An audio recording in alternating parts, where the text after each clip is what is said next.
Saudaraku, hari ini kita genapkan saudaraku baptisan air dalam nama Bapa, Anak dan Roh Kudus. Berpujilah Tuhan, saudaraku. Haleluya. Saya yakin, saudaraku, pada hari ini Tuhan berahmat di tengah-tengah kita. Kami akan membaptis saudara dalam nama Bapa, Anak dan Roh Kudus. Tetapi yang memberikan baptisan Roh Kudus adalah Tuhan Yesus sendiri. Dan saya percaya, saudaraku, Tuhan Yesus mau dan Tuhan sudah siap sedia membaptiskan saudara dengan Roh Kudus pada sore hari yang indah ini, saudara. Dengan tegas Tuhan Yesus berkata, sebelum dia naik ke sorga, dia berkata, tunggulah di Yerusalem sampai kamu dilengkapi dengan kuasa dari Maha Tinggi. Rupanya baptisan Roh Kudus itu adalah menerima kuasa. Kalau saudara menerima baptisan Roh Kudus, saudara menerima kuasa. Kuasa untuk menjadi saksi Tuhan, kuasa untuk mengalahkan dosa, kuasa untuk mengalahkan semua duniawi dan kedagingan, dan kuasa, saudaraku, untuk mengalahkan semua setan iblis.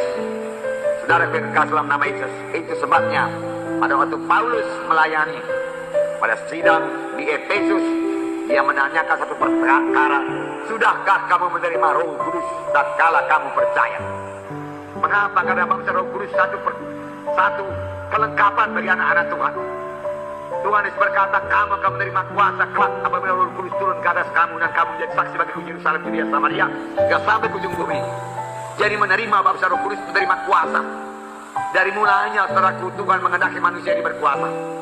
Waktu Tuhan menciptakan Adam dan Hawa, dia berkata, penuhilah bumi, taklukkanlah isinya, taklukkan isinya, taklukkan setan iblis, dia katakan. Tetapi sayangnya Adam dan Hawa gagal, iblis yang menaklukkan dia, hingga dia jatuh pada dosa, dan semua manusia jatuh pada dosa. Tapi kemudian Allah Bapa memberikan Tuhan Yesus untuk mengubahkan nasib manusia ini, membawanya daripada hukuman pada hidup yang kekal, pada keselamatan menjadi anak Allah. Ini yang kita peringati pada hari Natal ini. Setelah Yesus datang lagi di Bethlehem untuk menyelamatkan manusia yang berdosa, mati menebus manusia yang berdosa, dan manusia tidak perlu ke neraka tapi ke sorga. Tetapi sebelum Tuhan naik ke sorga, dia berkata, terimalah olehmu Roh Kudus, terima olehmu Roh Kudus, supaya kita kembali hidup berkuasa, amin. Supaya kita kembali mengalahkan setan, amin. Kita mengalahkan penyakit, amin. Dan segala godaan-godaan, bujukan-bujukan melalui kehendak daging hawa nafsu bisa kita kalahkan semua dalam nama Yesus, amin. Dan kita semua boleh berbuah lebat karena kita semua menjadi saksi yang berkuasa. Tuhan mengurapi kesaksian kita, amin. Itu gunanya Roh Kudus. Sekaligus Roh Kudus memberikan buah Roh Kudus, membentuk karakter dalam kita, karakter dalam kita. Nah, buah Roh Kudus pada hari ini, pagi hari tadi kita mendengarkan firman Tuhan mengenai salah satu dari buah Roh Kudus, yaitu damai. Damai itu buah Roh Kudus. Yesus membawa damai, anak-anak Tuhan juga membawa damai. Kemana saja kita bergerak, kita bawa damai. Tuhan Yesus kalau dia masuk ke rumah, dia katakan damai bagi rumah ini. Dan dia mengajarkan murid-muridnya kalau masuk ke rumah orang lain juga katakan damai bagi rumah ini. Kalau dia berlayak maka damaimu tinggal padanya. Kalau dia tidak berlayak maka damaimu kembali kepadamu. Tuhan Yesus berkata, jadi tidak rugi apa-apa kita memberikan damai bagimu. Damai, damai. Nah, saudara yang kekasih dalam nama Yesus, damai. Itu, saudaraku, ya, setelah Roh Kudus turun, saudaraku, Roh Kudus turun pada Yesus, Roh Kudus turun pada kita, maka buah Roh Kudus jadi kepada kita. Jadi luar biasa berkat daripada Roh Kudus. Jadi pada hari ini saudara juga terimalah baptisan Roh Kudus, amin saudara. Dalam berbahasa roh pada hari ini kami akan membaptis saudara dengan baptisan air dalam nama Bapa, Anak, dan Roh Kudus. Tetapi ia yang datang kemudian daripadaku, kata Yohanes Pembaptis, yaitu Tuhan Yesus, dia akan membaptiskan kamu dengan Roh Kudus dan dengan api. Dua-dua itu menggambarkan kuasa. Siapa yang datang kemudian daripada Yohanes Pembaptis, yang lain daripada Tuhan Yesus Kristus. Siapakah pembaptis dengan roh, yang lain daripada Tuhan Yesus Kristus, amin.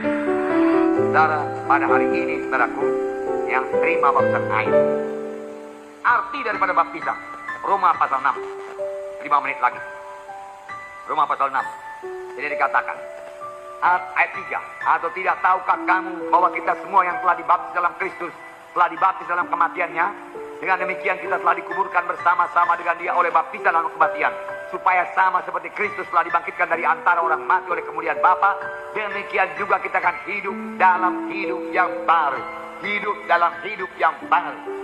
saudara yang dibaptis pada hari ini, keluar daripada baptisan ini, boleh memulai satu hidup yang baru. Amin. Ya, hidup yang baru. Kalau selama ini gagal, berubah jadi berhasil. Amin. Kalau selama ini budak narkotika, saudaraku, berubah jadi hamba kebenaran. Amin. Kalau selama ini dikuasai oleh penyakit kronis, tidak sembuh-sembuh, saudaraku, dari tahun ke tahun, saudaraku, penyakit ini, penyakit itu, penyakit ini.